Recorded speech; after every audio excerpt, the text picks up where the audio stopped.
ازيكم حلوين عاملين ايه؟ بصوا بقى انا عايزه اجرب ده بقى شفت ناس كتير بتعمله على فيديوهات وتمام، وعندي فضول بقى اجربه. تيجي نجربه مع بعض. ده اسمه دبل مفروم.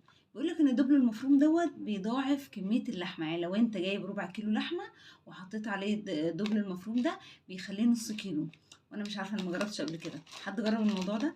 تعالوا نجربه مع بعض واقول لكم فعلا هو بيزوده ولا لا وحلو ولا لا. انا معايا هنا ربع كيلو لحمه ومعايا دبل مفروم.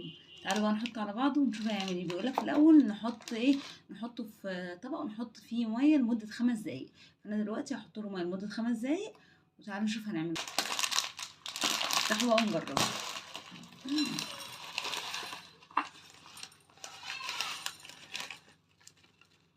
شكله عامل ازاي؟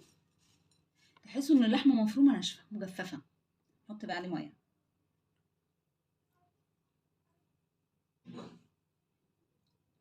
بس انا كده حطيت له ميه، يعني ايه يعتبر غطيته بالميه بسيط كده. تمام. هسيبه بقى لمده 5 دقايق ونشوف ايه النتيجه. عايزه اقول لكم بقى بعد ما نقعته 5 دقايق بصوا بقى قد ايه. تحسوا كده ان هو ربع كيلو لحمه مفرومه. هنجيب بقى بوله ونفضي فيها ايه الكميه دي كلها. ده الدبل المفروم بعد ما نقعناه. تمام.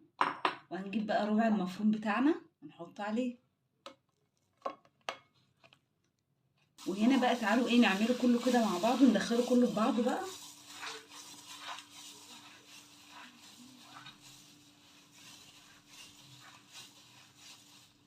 بصوا بقى بعد ما حطيته كله مع بعضه وعجنته كله مع بعضه بقى زيه زي اللحمه المفرومه بالظبط، يعني مفيش اي اختلاف.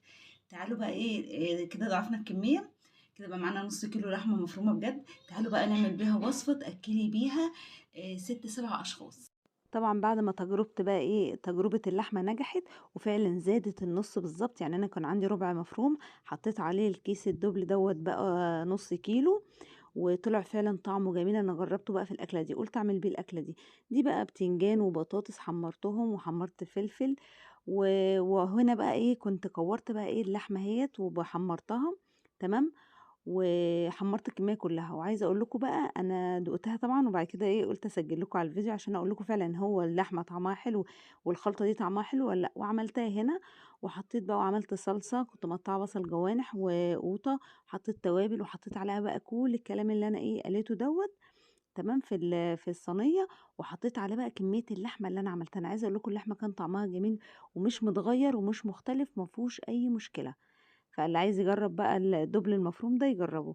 وطلعت جميله. وبصوا ممكن نديها وش، ممكن ناكلها بعيش، ممكن نعمل جنبها شويه رز زي الفل.